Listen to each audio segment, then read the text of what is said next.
ไม่พี่ดึงออกก็ได้จะได้เสียงบรรยากาศเดี๋ยวจะเข้าไปดู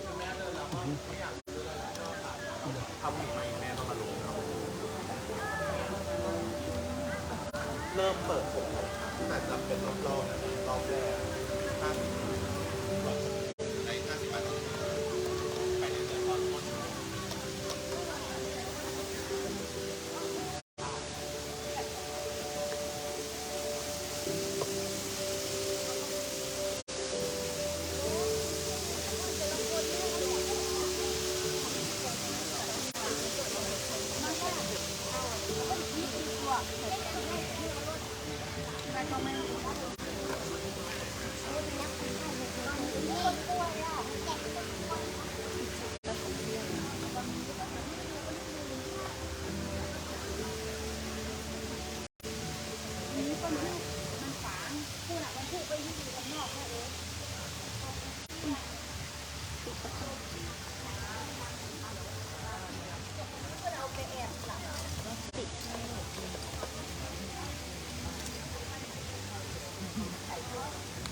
ตะกี้เฮาเตลผ่าน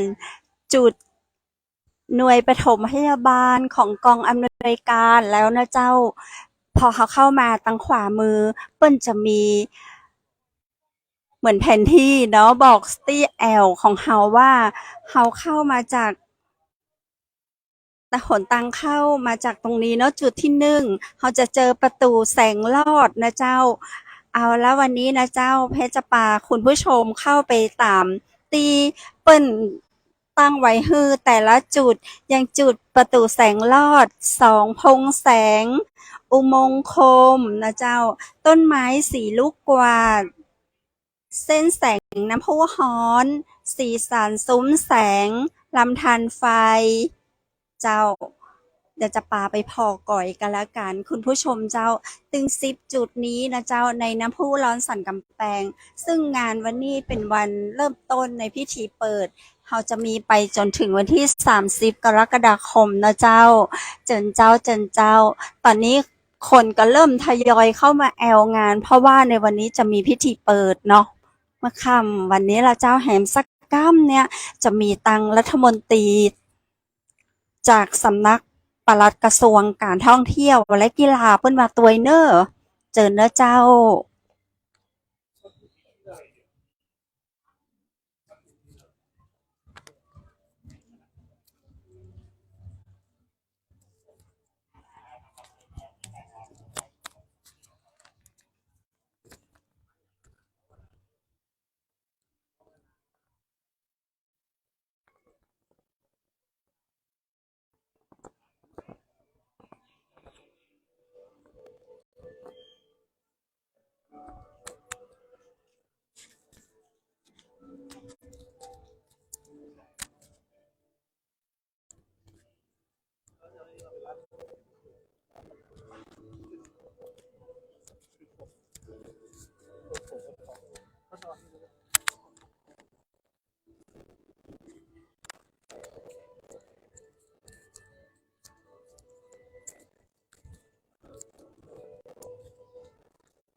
มันไม่เคยออกห้องมีหวานนะ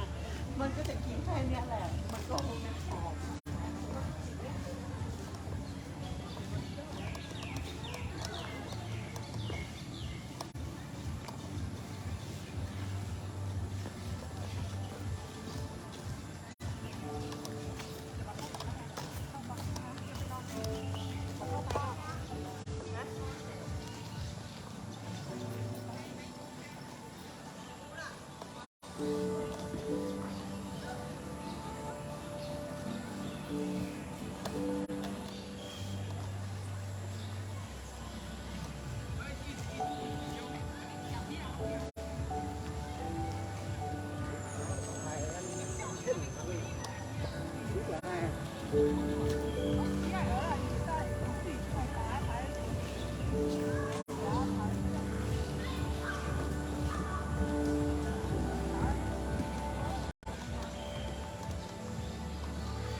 跑这个撒播一个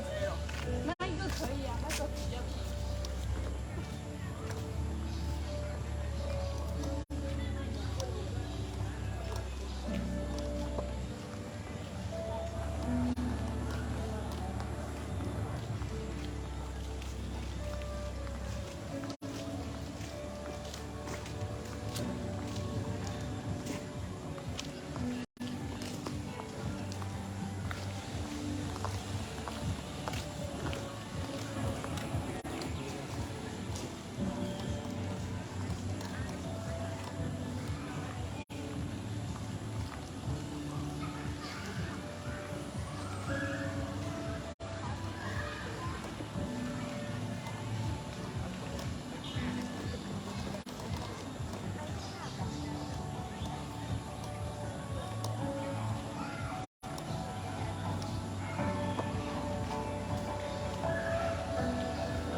3 คนนี่กับนิดเดียวค่ะ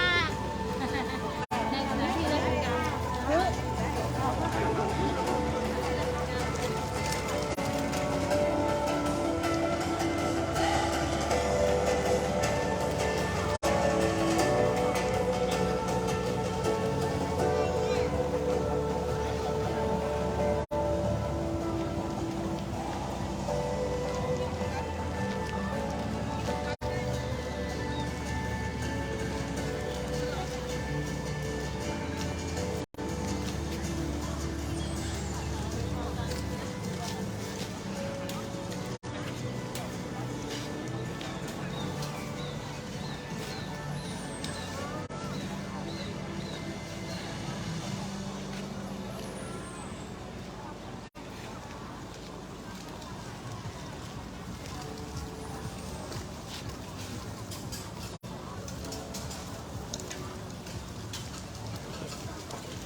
ยวครับโอเคครับอยู่หน้าห้องน้ำครับในห้องน้ำตรงห้องพอดีครับ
น้ำพุ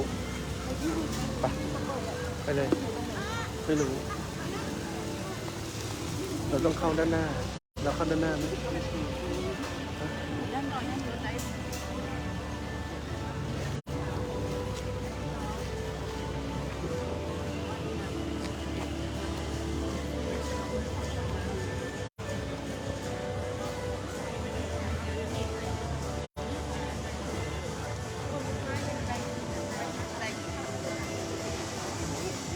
เนี่ยหน้าตั้ง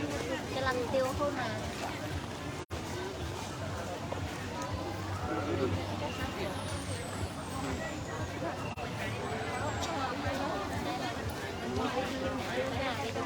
ปืนนะนี่เป็นตัวอย่างเขาไปทีวีนะจ๊ะ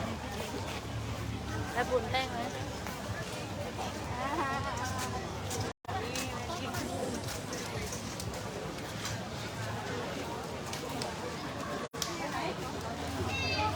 ขวดไหนโอ้เอามาตัวก่อนเอามาตัวเอง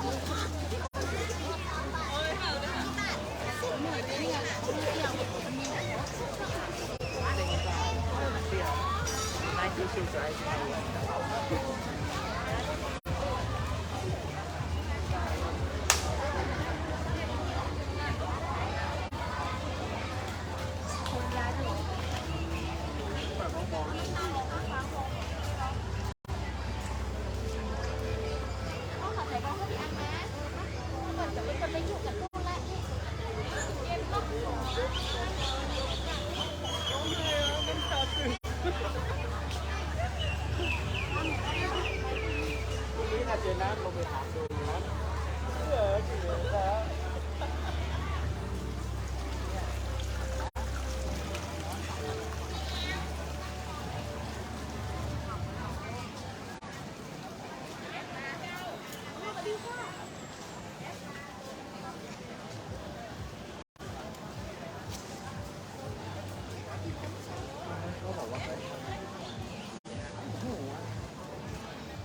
ไม่เลย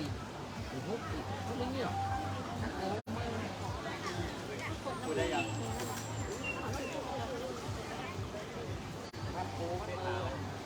คิดว่าพอต้องคิดว่าพอ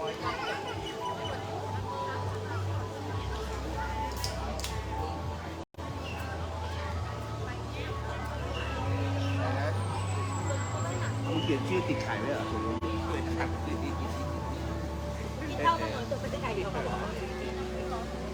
มีส่วนมีส่วนของมันด้วยนะคุณชื่อแล้วกันใช่ติดใช่ติด เขาเปิดตรงไหนที่มันพูร้อนนี่เหรอ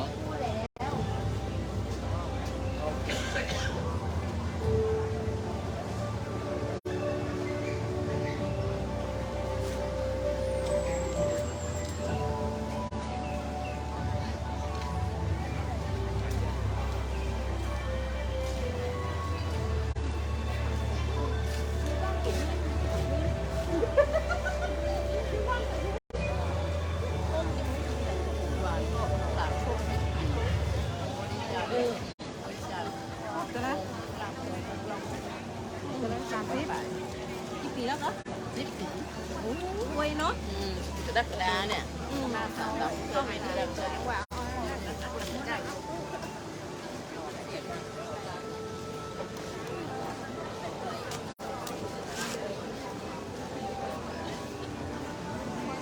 เดินไปเรียนย้ายไปเรื่อยมันจบ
ด้วยเมื่อกี้หลุยโทรมาแล้วก็คุณกิติศักดิ์โทรมาคุณกิติศักดิ์โทรมาผมโทรหาลุงดอยคุณกิติศักดิ์โทรมาเข้าเครื่องคุณเพชร อันนี้ปิดยัง อย่างแล้วก็หลุย2 คนแต่ว่า นะเดี๋ยวจะไปหาคนไข่นะ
ใช่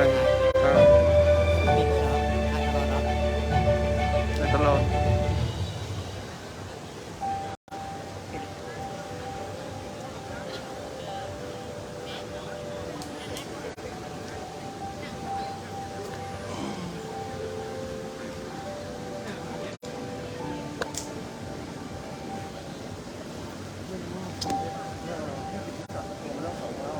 แล้วก็หลุยโทรมาด้วยเขียนให้เขา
สีสันแห่งเส้นแสงน้ำพุร้อนสันกำแพง จังหวัดเชียงใหม่เขตติดต่อที่อำเภอแม่ออนจังหวัดเชียงใหม่นะครับก็เมื่อก่อนนี้ก็อยู่ในพื้นที่ของอำเภอสันกำแพงจังหวัดเชียงใหม่ก็อำเภอแม่ออนกับอำเภอสันกำแพงจังหวัดเชียงใหม่ก็เป็นพื้นที่ ติดต่อกันนะครับโดยมีท่านผู้ว่าราชการจังหวัดเชียงใหม่นายนรัตน์พงศ์สิทธิถาวรผู้ว่าราชการจังหวัดเชียงใหม่เป็นประธานในงานในวันนี้นะครับ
โดยลงทะเบียนหรือยัง เรียบร้อยแล้ว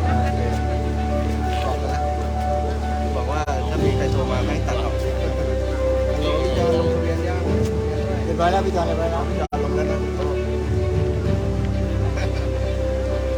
เรียกผมอยู่ตรงหน้าน้ำตกเลยอยู่ข้างในสุดเลยตรงหน้าน้ำตกเลย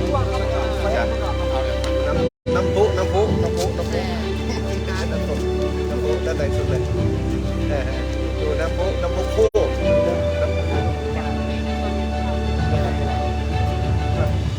จ้ะ โปรโมทครับ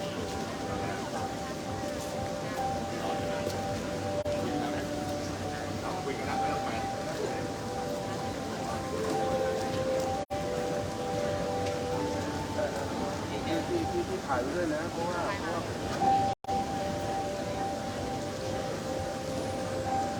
โอเค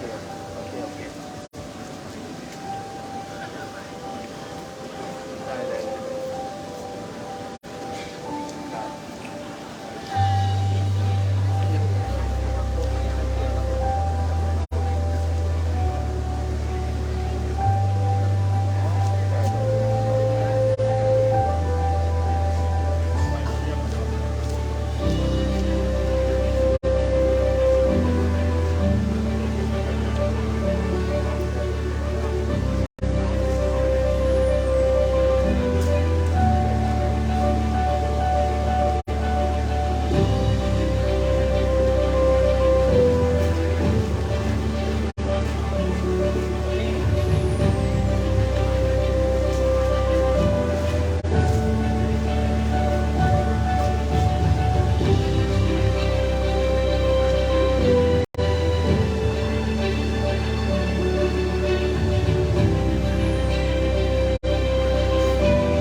เดี๋ยวพี่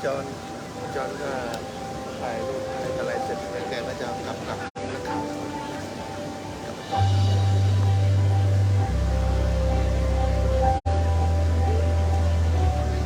ภาพสวยมากเลยสวยสุด นี่สต็อปไปก่อนไม่ถ่ายไม่ถ่าย ถ่ายอยู่ถ่ายทอดอยู่นะสดแต่ว่าเวลาลุงเราจะพูดนะเดี๋ยวผมก็ไปเสียบตรงนี้เสียบตรงนั้นใส่กับตรงนี้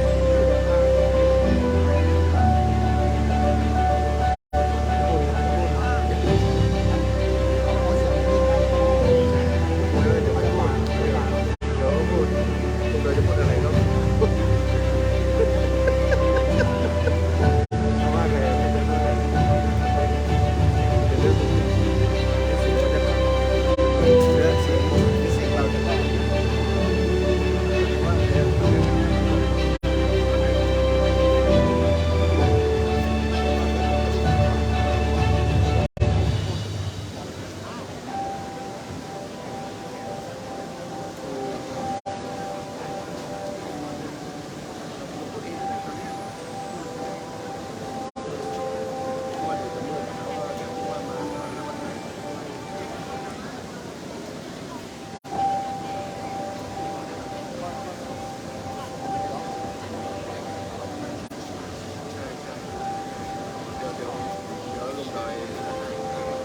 ครับพี่แต่ช่วงถ่ายรูปรวมรูปเปิดนะครับเดี๋ยวนะอยากเข้ามาตรงกลาง โอเคโอเคได้ได้ ขออนุญาตนะครับ ได้ได้ได้ได้ยังถ้างั้นเราไปทางนู้นแล้วยังไม่ต้องพูดก็ได้เราไปทางนู้นก่อน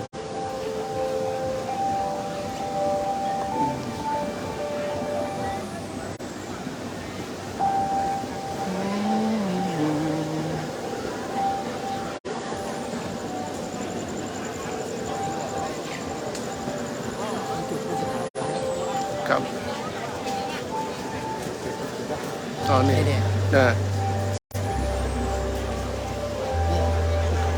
ใช่ใช่ค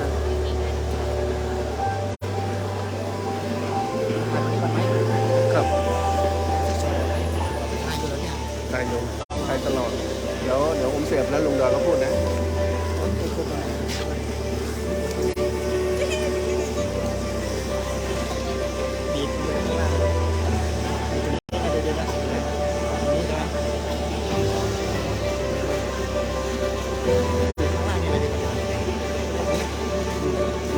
ไปมันขึ้นเนี่ยขึ้นแล้วก็ได้แล้ว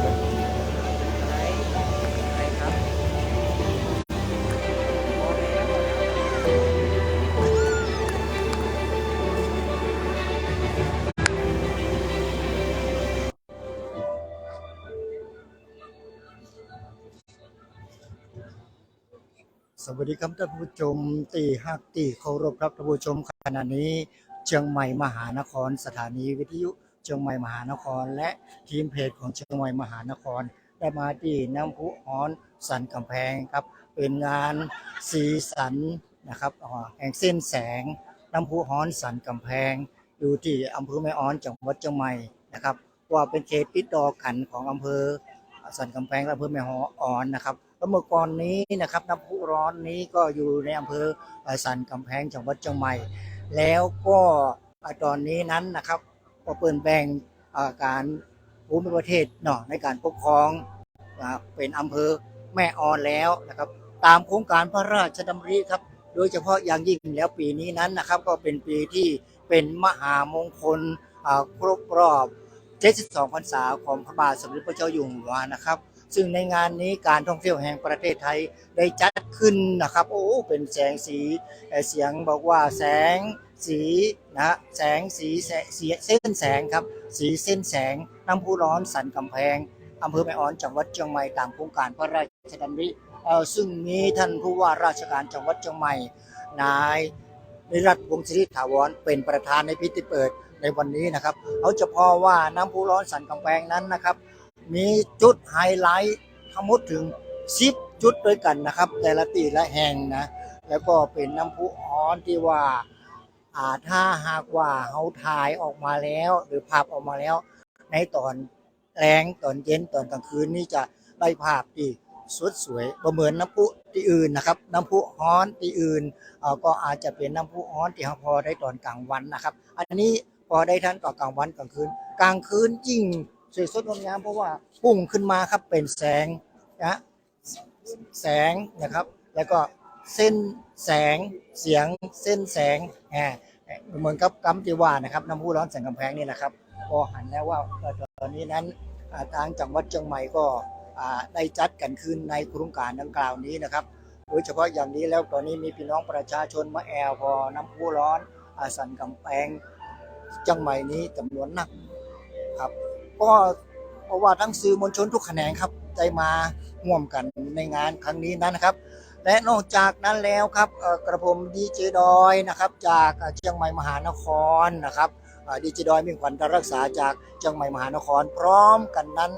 ก็มีทางดีเจคำเพชรนะครับก็ได้มาร่วมกันนะครับกิจกรรมก็จะได้ออกมาอูมาจ่าให้ท่านผู้ชมได้รับทราบกันครับท่านผู้ชมท่านผู้ฟังกันด้วยนะครับและนอกจากนั้นก็ดูแลในการดำเนินการนี้ด้วยนะครับโดยคุณเอกกรมงคลหน่อยนะว่าชื่อเล่นครับเป็นผู้อำนวยการนะครับสถานีวิทยุเชียงใหม่มหานครก็มาร่วมกันถ่ายทอดให้ท่านผู้ชมทั้งหลายได้รับรู้กันด้วยครับทางด้านสื่อมวลชนตอนนี้ก็มาพร้อมกันแล้วเอาหันบรรยากาศครับในการที่ มีน้ำพุร้อนนะครับขึ้นทั้งหมดถึง10 จุดด้วยกันจุดสุดท้ายก็แล้วกันที่คนชื่นชอบกันนักก็คือจุดของไข่แดนนะครับคือว่าเอาไข่มาต้มนะครับแล้วไข่มันก็ติ้นขึ้น ไข่แดนนะครับโอ้นี่ในพื้นที่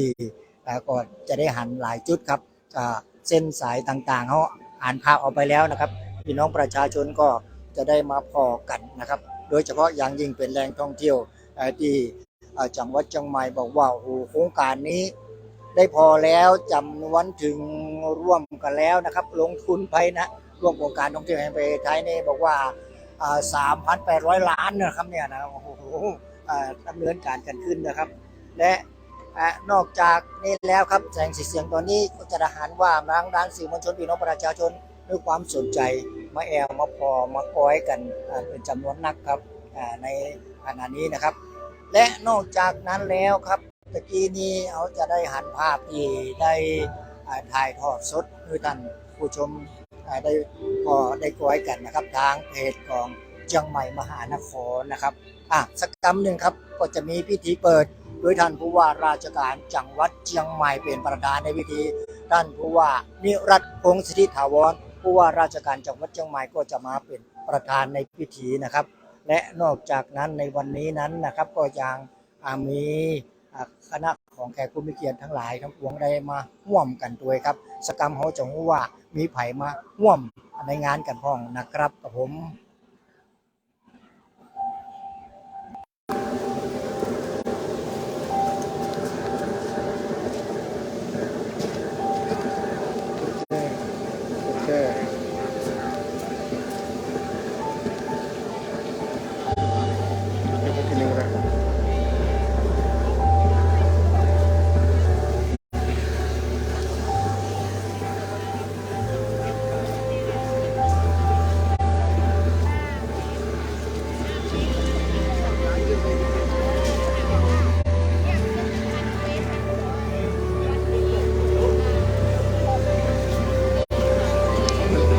ครับ สบายดีนะสบายดีครับผมท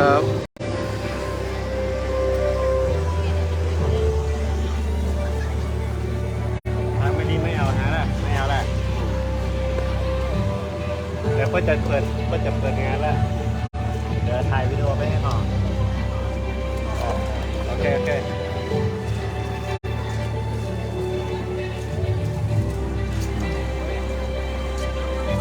ป็นอะไรที่พูดไปเรื่อย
จะเดินผ่านไปเรื่อย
เลย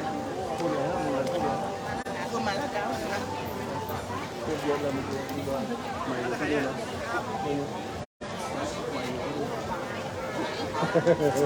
ใหม่ ไม่ใช่ ไม่ได้ทานน้ำของเรา ฮะ ไม่ใช่น้ำนี่เดี๋ยวก่อนน้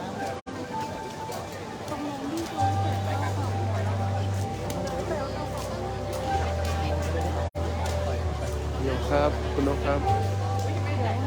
หมดแล้วข้าวหมดแล้วมาเดี๋ยวดูเจ้าของน้ำป้า โอเคดีมาก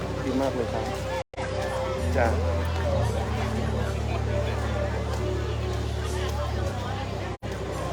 จ้าขอบคุณมากเลยนะคุณนกจ้าจ้าสวัสดีครับสวัสดีครับ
คิดว่าหันแวบๆนะ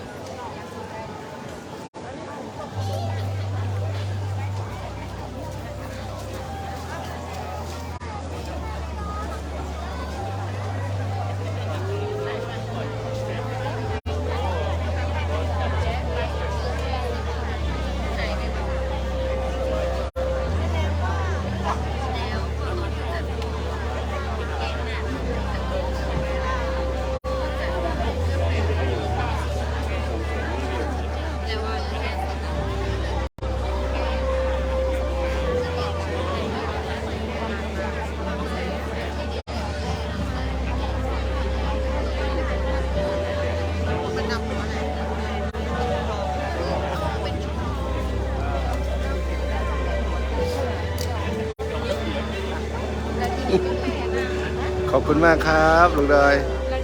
ขอบคุณครับ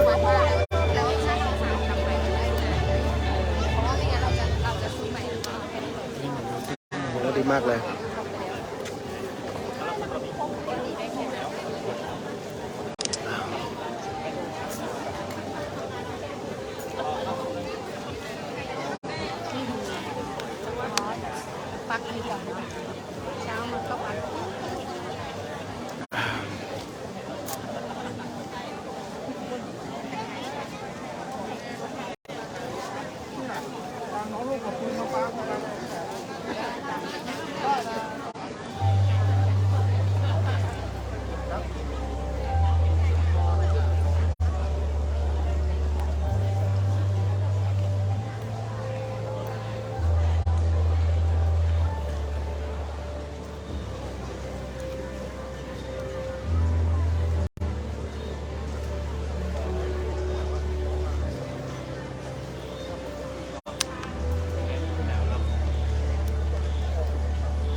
ไม่ลุงดอน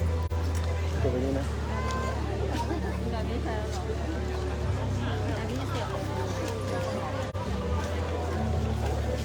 ถอดแมสไว้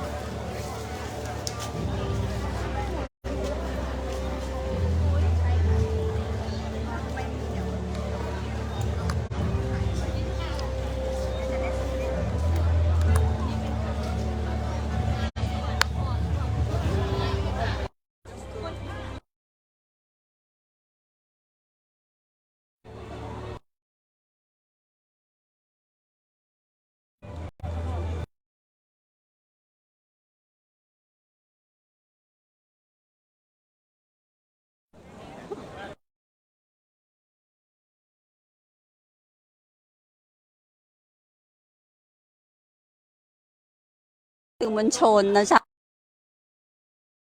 ที่ไหลต่างแล้วก็ทและกันอ๋อท่านประธานนายกสมาคม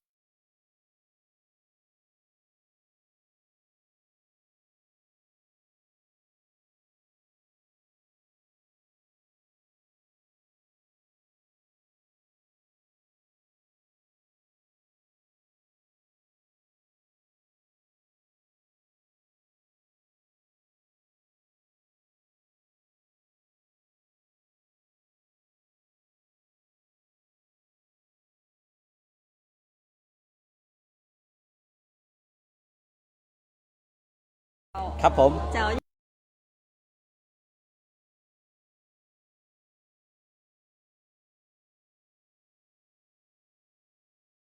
ไข่ต้มที่นี่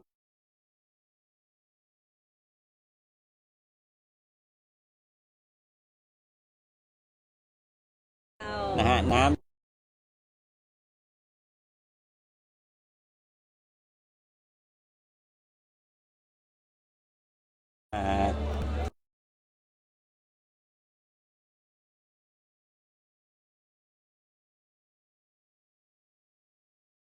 ให้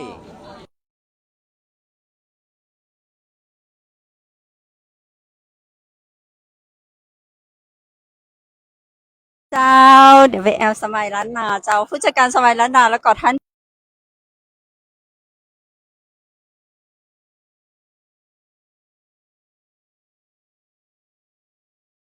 อยากคือ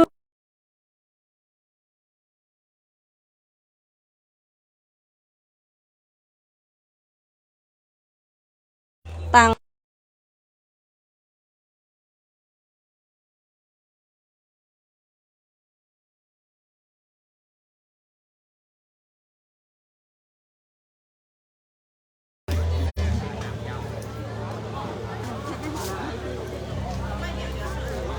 ลุงดอนเอามาให้เลยขอเสื้อหน่อยขอกระดุมหน่อยร้อนมากร้อน ใช่มันร้อนมากเลยมาตรงนี้นะ มันดูร้อน พี่ขับไปลงหน่อยวะมาด้านนี้หน่อย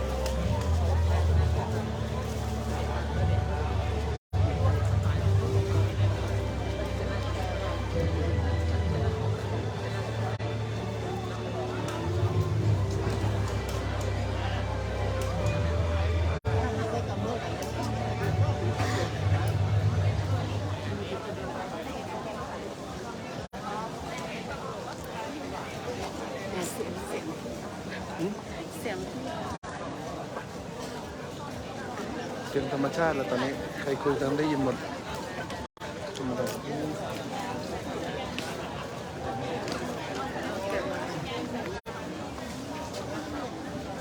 จอดไม่หาพักพวกกันแล้ว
มดครับมาทุกที่ไม่ตามหลักเอกละอ่อนครับคือคุณลุงคุณป้าคุณน้าคุณอาคุณตาคุณยายคุณปู่คุณหนูคุณน้องมากันหลายขนาดนะครับโอ้เอกอ่อนตอนมากันหมดเลยตอนนี้นะครับผมผู้ว่าราชการจังหวัดเชียงใหม่ท่านกลับมาแล้วนะครับมนตรีเนาะมาแล้วครับแล้วก็รัฐมนตรีว่าการกระทรวงการท่องเที่ยวเนาะก็มาโดยนะครับผมเกี่ยวกับสมุนไพรอยู่เป็นอันนี้แล้วกันอันนี้ผมคือเดี๋ยวเมื่อกี้โยนมาทางเกี่ยวกับเพลงโม่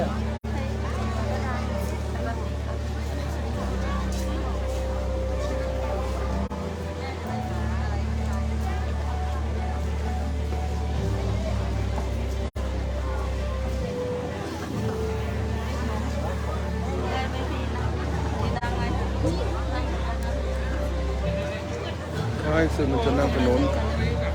ให้สื่อมวลชนนั่งถนน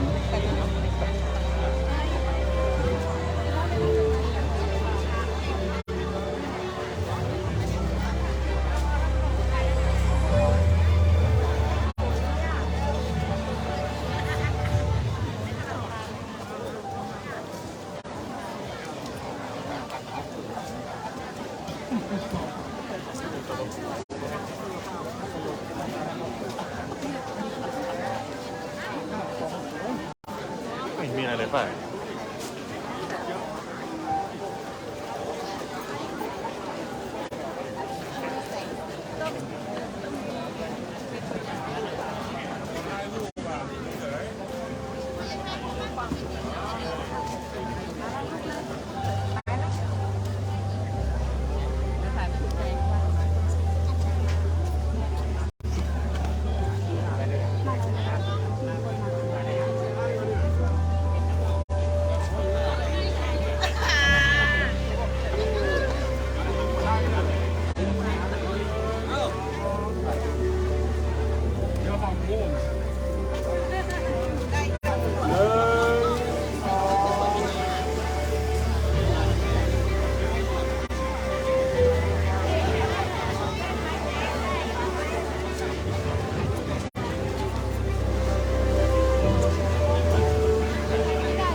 เอาเลยพี่เอาเลย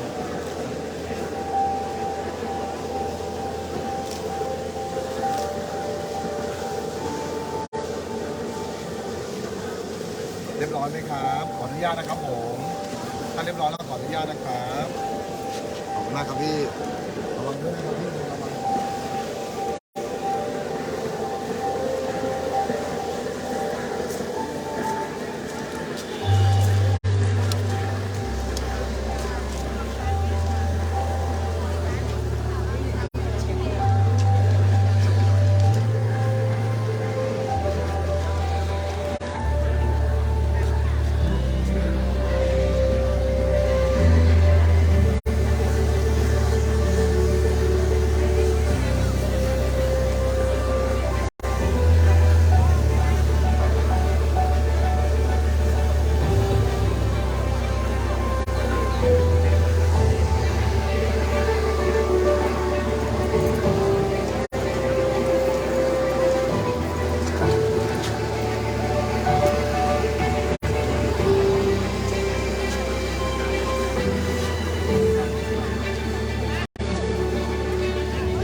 ลื่นเลย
ดูซิปข้างหลังแน่นแล้วนะกระเป๋า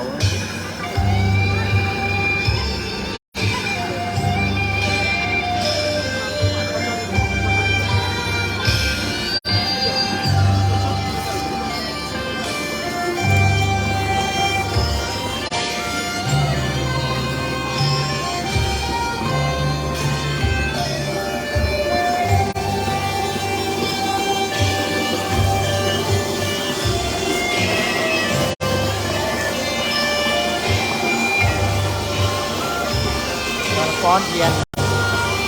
ต้อนรับประธานพิธี เ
ไปกับเจ้าโตบอกแล้วภาพนี้เสร็จแล้วครับ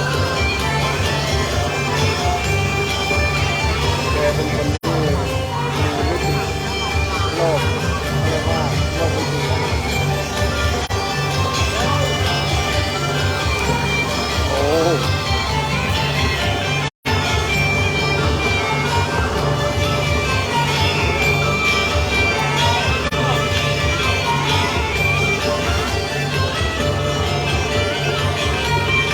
โอ้คนยืนตรงนั้นไม่ร้อนเลยร่างพอดีน้องไป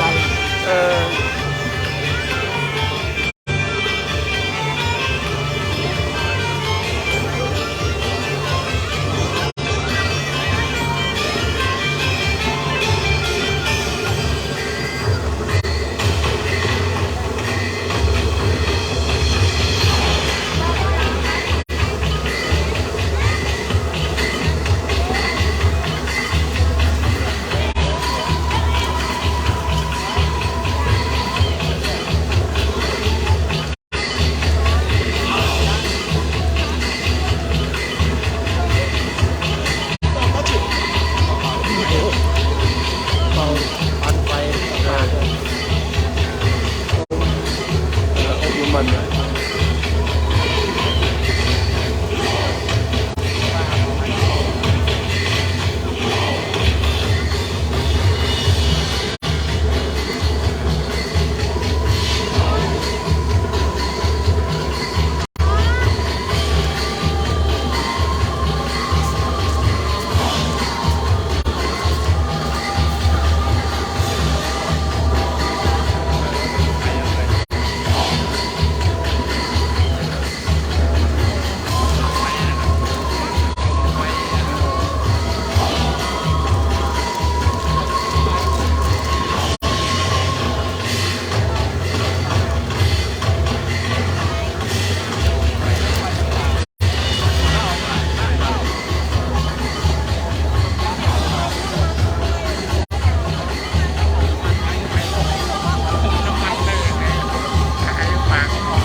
นะครับ วันนี้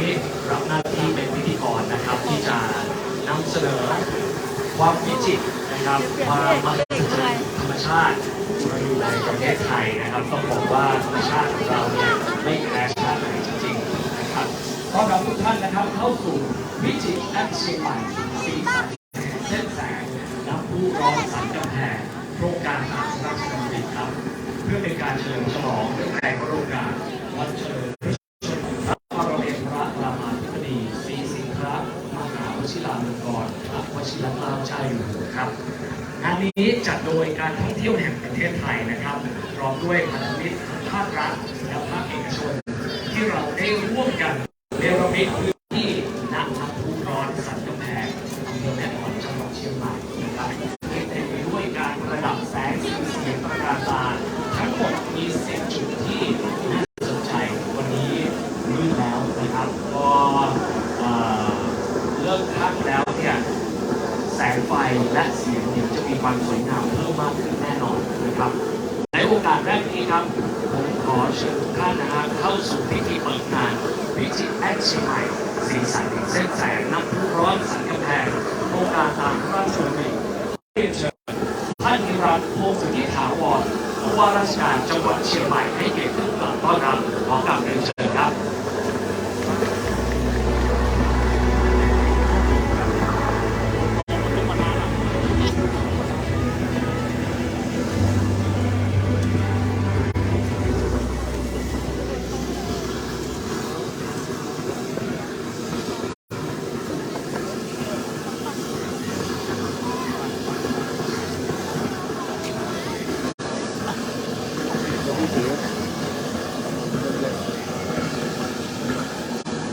เปลี่ยนที่เป็นสลับแสงค่ะ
ขอบพระคุณท่านนิรันดร์พงศ์สุทธิถาวรนะครับ ว่าราชการจังหวัดเชียงใหม่เป็นอย่างสูงครับ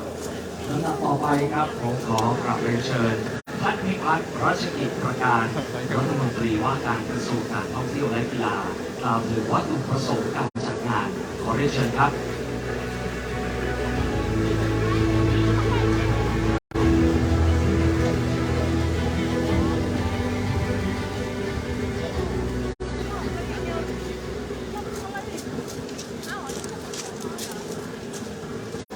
อาเรียนคุณเอกเฉลิมชัยสิทธิศักดิ์วงศ์ข้อมูลดีนายนิรัตน์วงศ์สิทธิถาวรผู้ว่าราชการจังหวัดเชียงใหม่ท่านอลันบุญชัยปลัดกระทรวงการท่องเที่ยวและกีฬานางสาวถาวดีเกียรติเต็มบุญรองผู้ว่าด้านการตลาดในประเทศการท่องเที่ยวแห่งประเทศไทยท่านแขกผู้มีเกียรติและสื่อมวลชนทุกท่านครับ เป็นที่ทราบกันดีว่าการท่องเที่ยวเป็นกลไกสำคัญในการกระตุ้นเศรษฐกิจซึ่งที่ผ่านมากระทรวงการท่องเที่ยวและกีฬาโดยการท่องเที่ยวแห่งประเทศไทยมีการจัดอีเวนต์มาร์เก็ตติ้งเพื่อส่งเสริมการท่องเที่ยวมาโดยตลอดเช่นจากการจัดงานวิจิตรเจ้าพระยาที่สร้างปรากฏการณ์แห่งสีสันสุดยิ่งใหญ่ให้กับริมแม่น้ำเจ้าพระยาเพื่อต้อนรับผู้เข้าร่วมประชุมเอเปกและสื่อสารให้โลกรู้ว่าประเทศไทยพร้อมที่จะต้อนรับนักท่องเที่ยวแล้วจากนั้นได้มีการต่อยอดการจัดงานดังกล่าวด้วยการจัดงานวิจิตร5 ภาคในพื้นที่กรุงเทพเชียงรายนครศรีธรรมราชระยองและนครพนมซึ่งได้รับการตอบรับเป็นอย่างดี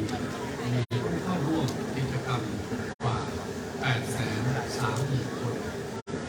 เป็นคนนอกพื้นที่กว่า 149,000 คนพอให้เกิดเงินหมุนเวียนราว 1,200 ล้านบาทเนื่องในวโรกาสวันเฉลิมพระชนมพรรษาของพระบาทสมเด็จพระเจ้าอยู่หัวการท่องเที่ยวแห่งประเทศไทย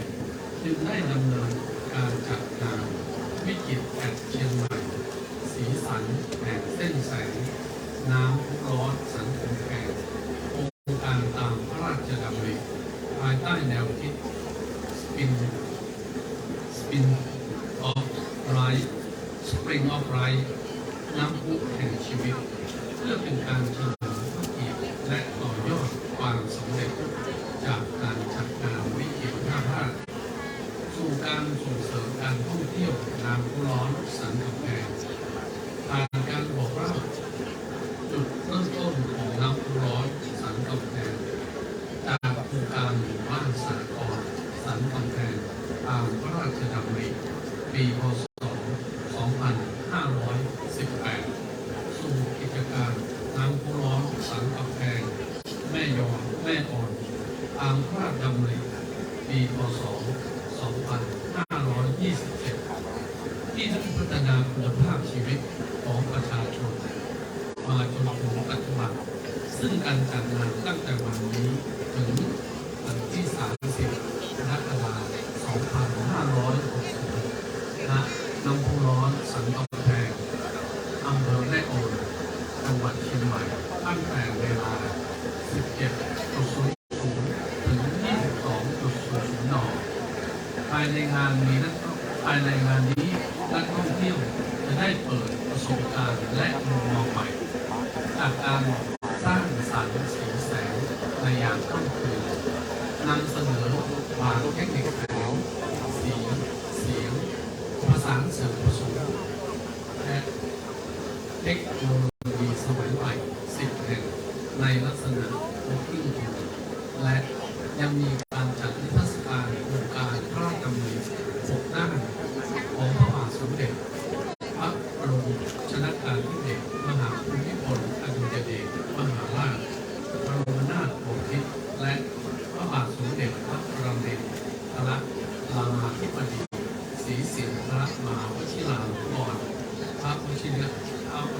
เกล้าเจ้าอยู่หัวอีกด้วย ากมายอาทิการแสดงจากศิลปินเดวิดชัยทัศน์การแสดงศิลปะวัฒนธรรมพื้นบ้านที่สะท้อนเอกลักษณ์ของถิ่นการออกร้านจากชุมชนรอบๆลำคลองสันกำแพงรวมทั้งการจำหน่ายอาหารฝากและสินค้าพื้นเมืองทั้งนี้ในปีท่องเที่ยว 2567 กระทรวงการท่องเที่ยวและกีฬาโดยการท่องเที่ยวแห่งประเทศไทยได้ตั้งเป้าดึงดูดนักท่องเที่ยวชาวต่างชาติเข้าสู่ประเทศไม่น้อยกว่า 35 ล้านคนนักท่องเที่ยวไทยเที่ยวไทยไม่น้อยกว่า 200 ล้านคนสร้างรายได้ไม่น้อยกว่า 3 ล้านบาทซึ่งการจัดงานวิจิตร5 ภาคถือเป็นหนึ่งในกิจกรรมสำคัญที่จะช่วยกระตุ้นให้นักท่องเที่ยวเดินทางไปยังแหล่งท่องเที่ยวต่างๆทั่วทั้งประเทศมากขึ้นแต่ทว่าความสำเร็จในการจัดงานดังกล่าวจะขึ้นไม่ได้เลย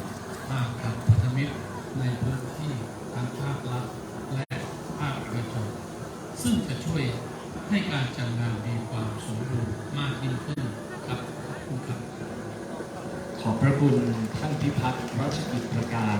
รัฐมนตรีว่าการกระทรวงการท่องเที่ยวและกีฬาเป็นอย่างสูงนะครับและในโอกาสนี้ครับขอกราบเรียนเชิญพลเอกเฉลิมชัยสิทธิศาสตร์องคมนตรีให้เกียรติขึ้นกล่าวเปิดงานขอกราบเรียนเชิญครับ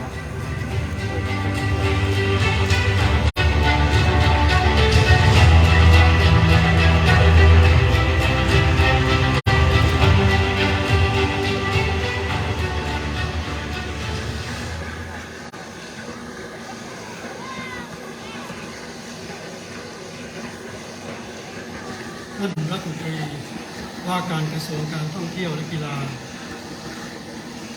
ท่านผู้ว่าราชการจังหวัดเชียงใหม่ท่านปลัดกระทรวงการท่องเที่ยวและกีฬาท่านรองผู้ว่าการด้านตลาดภายในประเทศการท่องเที่ยวแห่งประเทศไทยท่านผู้มีเกียรติและสื่อมวลชนทุกท่านผมมีความยินดีเป็นอย่างยิ่งที่ได้มีโอกาสมาเป็นประธานในพิธีเปิดงานวิจิตรอาร์ตเชียงใหม่สีสันแห่งเส้นแสงน้ำพุร้อนสันกำแพงโครงการตามพระราชดำริสำหรับน้ำพุร้อนสันกำแพงนั้นแต่เดิมเป็นบ่อน้ำพุร้อนตามธรรมชาติที่ชาวบ้านในพื้นที่ได้ใช้ในการต้มผักและเก็บของป่าและใช้รักษาโรคผิวหนังซึ่งในปีพุทธศักราช 2518 ในพระบาทสมเด็จพระบรมชนกาธิเบศรมหาภูมิพลอดุลยเดชมหาราชบรมนาถบพิตรได้มีพระราชดำริในการพัฒนาคุณภาพชีวิตของประชาชนในพื้นที่โครงการหมู่บ้านสากลสันกำแพงตามพระราชดำริจึงได้ถือกำเนิดและมีการพัฒนาพื้นที่แห่งนี้ได้เป็นแหล่งท่องเที่ยวในปีพุทธศักราช 2527 โดยมีเป้าหมายเพื่อพัฒนาเป็นแหล่งท่องเที่ยวประเภทน้ำพุร้อนธรรมชาติใช้เป็นแหล่งท่องเที่ยวในเชิงสุขภาพเพื่อให้เป็นตัวอย่างในการดำเนินธุรกิจน้ำพุร้อนภายในประเทศและที่สำคัญที่สุดก็คือ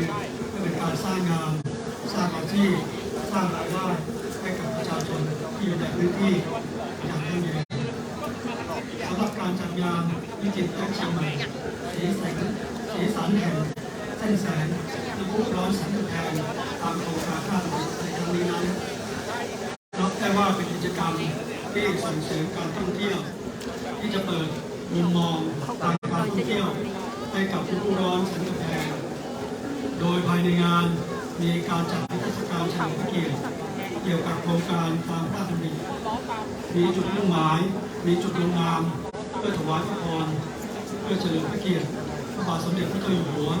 เนื่องในวโรกาสวันเฉลิมพระชนมพรรษาพระบาทสมเด็จพระปรมินทรรามาธิบดีศรีสิริพระมหาวชิราลงกรณ์พระวชิรเกล้าเจ้าอยู่หัวอะไรเสร็จตรงนั้น เพื่อเป็นการเผยแพร่โครงการพระราชดำริของพระบาทสมเด็จพระบรมชนกาธิเบศรมหาภูมิพลอดุลยเดชมหาราชบรมนาถบพิตรที่มีโอกาสได้สร้างงานสร้างคนสร้างรายได้ ให้กับและสร้างคุณภาพชีวิตมอบสุขภาพและความสุขให้กับปวงชนชาวไทยซึ่งถือว่าเรื่องราวที่สำคัญนี้ได้ถูกนำมาเล่าผ่านอย่างสร้างสรรค์ด้วยเทคนิคการใช้แสงเสียงภาษาศิลปะและเทคโนโลยีสมัยใหม่ถ่ายทอดเรื่องราวเชื่อมโยงได้อย่างดีผมขอแสดงความชื่นชมคณะผู้จัดงานทุกภาครัฐภาคเอกชนที่มีส่วนสำคัญในร่วมสร้างสรรค์ร่วมแรงร่วมใจร่วมจัดกิจกรรมที่เป็นประโยชน์ต่อคนไทยและชาวเชียงใหม่ซึ่งคาดหวังว่าการจัดงานครั้งนี้จะช่วยเพิ่มจำนวนนักท่องเที่ยวและสร้างรายได้ให้กับชุมชนในพื้นที่ต่อไปผมขอเปิดงานวิจิตรแก๊สเชียงใหม่สีสันแห่งเส้นแสงน้ำพุร้อนชั้นกำแพงโครงการตามพระราชดำริณบัดนี้และขออวยพรให้การจัดงานครั้งนี้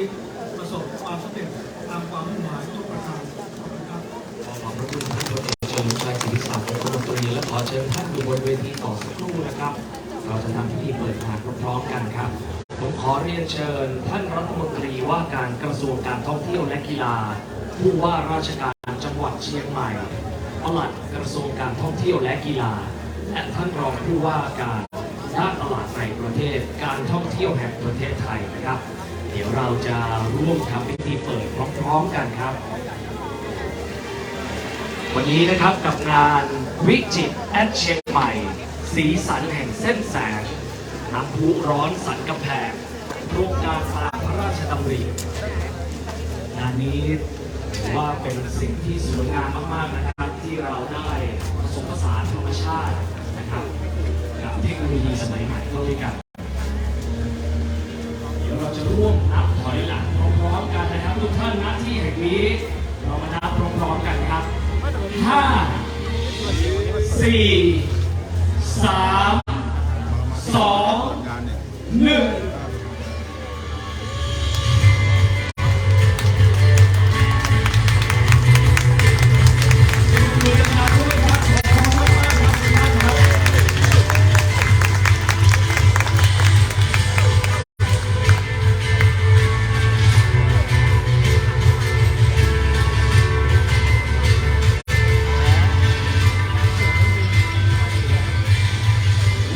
เชิญท่านประธานนะครับและผู้บริหารให้เกียรติถ่ายภาพร่วมกัน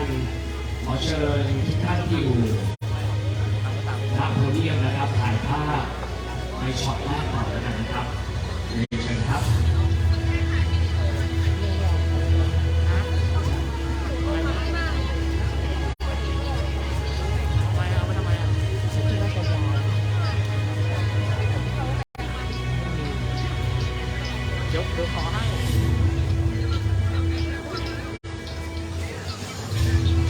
ผมขอเรียนเชิญเพิ่มเติมนะครับถ่ายภาพในชุดที่2นะครับ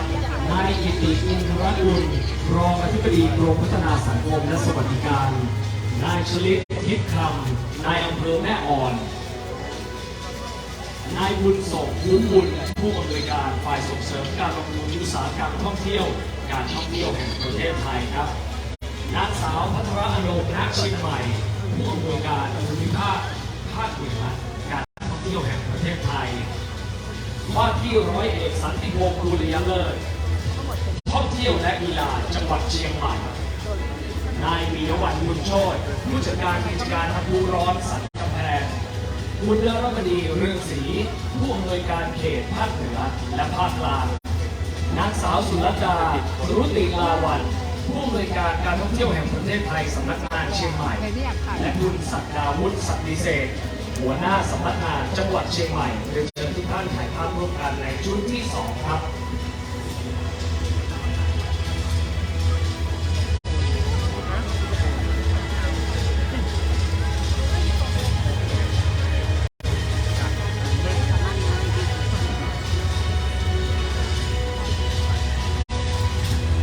สำหรับงานวิจิตรเชียงใหม่สีสันแห่งเส้นแสงน้ำพุร้อนสันกำแพงนะครับโครงการตามพระราชดำริ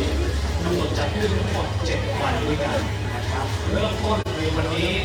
24 กรกฎาคมครับจนถึงวันที่ 30 กรกฎาคมนั่นเองนะครับ อาจจะเริ่มตั้งแต่เวลา5 โมงเย็นจนถึง4 ทุ่มนะครับณอำเภอร้อนสันกำแพงอำเภอแม่อ่อนจังหวัดเชียงใหม่ก็ขอรบกวนพี่สื่อมวลชนทุกท่านนะครับช่วยกันกระจายข่าวด้วยขอโทษนะครับทุกคนสำหรับในงานนี้เองนะครับเป็นการใช้เทคนิคของแสงเสียงและเทคโนโลยีสมัยใหม่ในสิ่งที่การแสดงแสงนะครับ จะจบได้เหรอ ซึ่งงานนี้เองเนี่ยก็จะจัดขึ้นในลักษณะแบบ walking tour นั่นเอง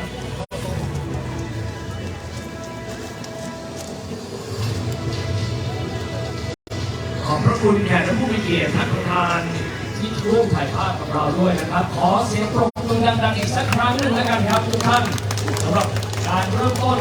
นะฮะงานเปิดวันนี้ถือว่าเป็นความพิจิตรความสวยงามของธรรมชาติและสิ่งที่เราเรียกว่าเป็นเทคโนโลยีสมัยใหม่เราผสมผสานเป็นเข้าด้วยกันนะครับในงานนี้มีทั้งหมด 10 จุดการแสดงที่น่าสนใจนะครับในจุดแรกเลยนั่นคือประตูแสงรอดนะครับเป็นซุ้มประตูไม้ไผ่ชั้นดีจากพื้นถิ่นภาคเหนือนะครับมีแสงไฟส่องรอดออกมาสะท้อนจุดเริ่มต้นอันเรียบง่ายเป็นธรรมชาติระหว่างแสงและเงานั่นเองนะฮะต่อมาในจุดที่2นี่คือโพรงแสงนะครับเป็นโพรงแสงสี่เหลี่ยมต่อเนื่องจากซุ้มแสงรอดนะส่องด้วยแสงเลเซอร์แล้วก็ยังมีอุโมงค์โพรงที่เป็นจุดที่3นะครับโพรงล้านนาสั่นด้วยแสงไฟนะฮะที่มีความโดดเด่นถือว่าเป็นการประกาศถึงความงามของผู้คนและวัฒนธรรมของชาวเชียงใหม่นั่นเองจุดที่4เองคือต้นไม้สีลูกหวานนะครับไฟหลากสีแล้วก็กลุ่มต้นไม้จากโคนจนถึงกิ่งก้านใบจนกลายเป็นความงามความยิ่งใหญ่และความหลากหลายของพืชพันธุ์นะฮะที่เกิดขึ้นในเขตเมืองเหนือนั่นเองจุดที่5คือเส้นแสงน้ำพุร้อนนะครับเป็นการสะท้อนแสงจากไฟการเฉลิมฉลองแบบความมหัศจรรย์ของธรรมชาตินะครับและความซาบซึ้งในโครงการตามพระราชดำรินั่นเองจุดที่6ต่อมานะครับนั่นคือลำธารไฟและเราก็ยังมีสีสันซุ้มแสงคือจุดที่7นะฮะจุดที่8 glowing glamping นะฮะจุดที่9ต้นไทรใยแสงและจุดที่10นั่นคือไข่แดนซ์น่ารักมากๆในจุดนี้นะครับทั้งหมด10 จุดด้วยกันนะครับวันนี้เดี๋ยวทุกท่านผมว่าเดินชมนะฮะแล้วก็ถ่ายภาพสวยงามกันแล้วอย่าลืมแล้วกันนะครับว่าวันนี้เรามีแฮชแท็กให้กับทุกท่านด้วยนะครับสำหรับใครที่ถ่ายภาพและจะลงโซเชียลเรามีแฮชแท็กวิจิตรเชียงใหม่นะครับอันนี้เป็นภาษาไทยแล้วก็มีแฮชแท็ก VIJITR นะฮะแล้วก็เชียงใหม่นะครับ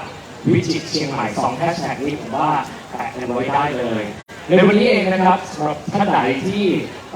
ขึ้นรถบริการรับส่งเรามานะครับเดี๋ยวรถจะไปส่งท่านที่บิ๊กซีบางจากนะครับตั้งแต่เวลาทุ่มครึ่งจนถึง3 ทุ่มครึ่งนะฮะคือในทุกวันเลยนะครับครับผมงั้นวันนี้นะครับเดี๋ยวขอเชิญทุกท่านรับชมได้เลยนะครับผมแม่พรธรรมขอบพระคุณมากๆครับขอบคุณครับ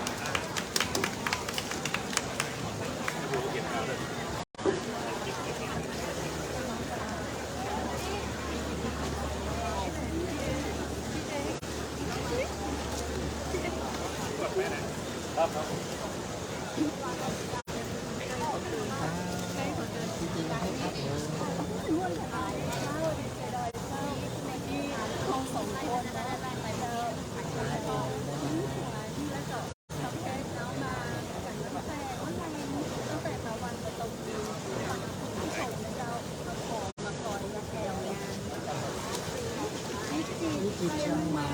สีสันแห่งเส้นแสงน้ำพุร้อนสันกำแพงอำเภอแม่ออนจังหวัดเชียงใหม่โครงการพระราชดำรินะครับก็มีทั้งผู้ว่าราชการจังหวัดเชียงใหม่นอกต่างๆทั้งคือท่านผู้ว่าวิรัตพงศ์ธิถาวรนอกและก็มีท่านรัฐมนตรีว่าการกระทรวงการท่องเที่ยวและกีฬาโครงการ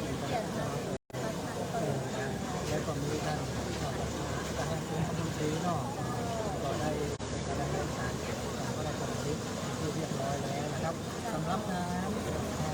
สีสันแห่งเส้นแสงน้ำพุร้อนสันกำแพงที่จังหวัดเชียงใหม่นะคนมีรถมาออกตัวอย่างนะครับตั้งแต่เข้าไปสังเกตวันที่34กรกฎาคมเนี่ยขึ้นรถฟรีนะครับตั้งแต่5 โมง แรงตีบิ๊กซีเนาะครับตรงฟรีนะครับรถนั้นนะครับเริ่มวิ่งตั้งแต่เวลา 17 นาฬิกาถึง 5 โมงแรงเนาะจนถึงเวลา 2 ทุ่มหรือ 8 โมงหมดเลยนะครับก็ขอเชิญไปแล้วกันที่จะมาพอฟรีเป็นรถฟรีกับบิ๊กซีเนอเวลา 5 โมงแรงเนาะแล้วก็มาแอลที่ออกคอยในงานยุคยิเชียงใหม่สีสันในสีแสงน้ำพุร้อนสันกาแฟของร้อนจากวัดเชียงใหม่โอ้ทั้งตัวก็ได้ครับ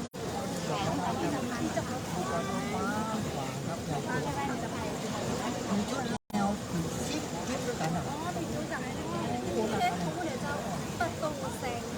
ระตูแสงก็มีแสง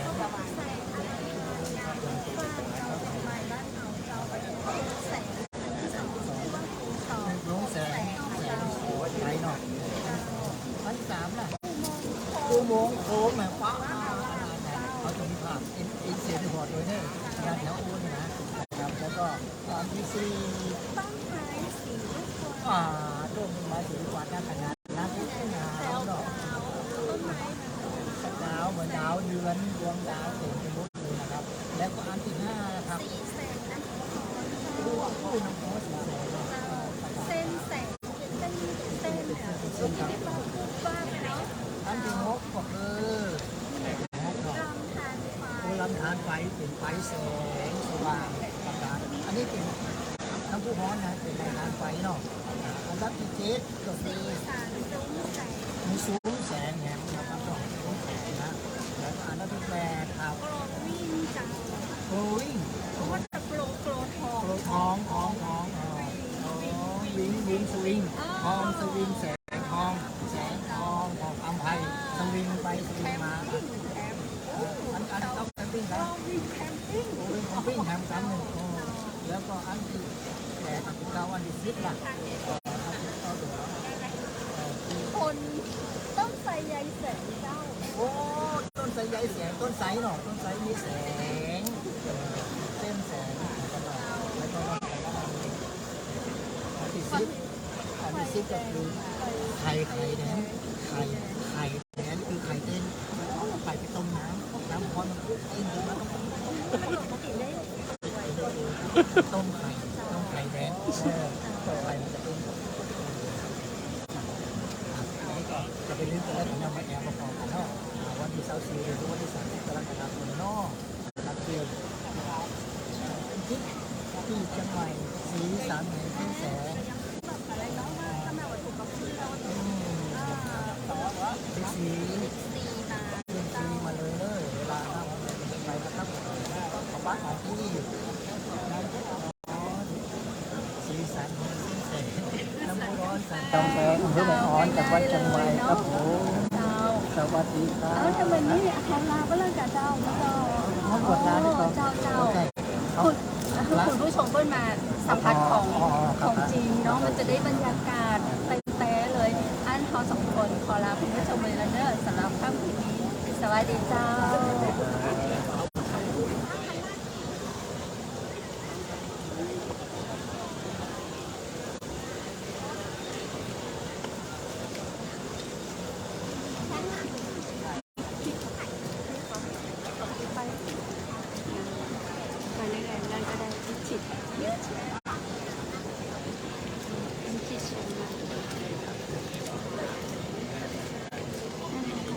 จริง